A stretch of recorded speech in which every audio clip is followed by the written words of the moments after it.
Robert Glover talks about toxic shame, where it's like you talked about this before, it's like I feel shame, then I feel shame for the fact that I feel shame, and I'm just like cycling in this endless stuckness of shame. And I guess the question I have for you is like, how does a man start to lift himself out of that?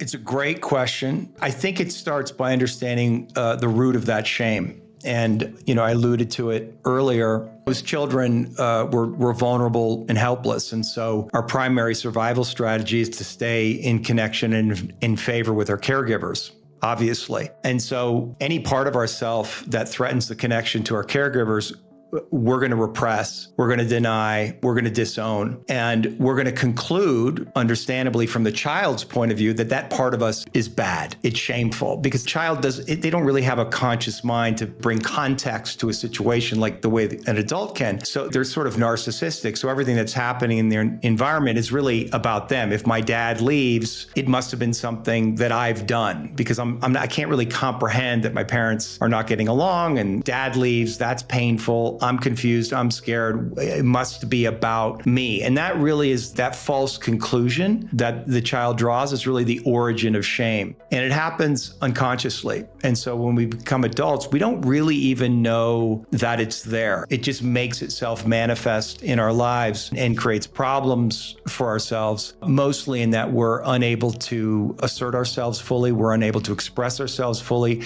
because we're hiding something about ourselves. And sometimes we don't even know that we're hiding. And so we have to really understand how those false conclusions by the child became internalized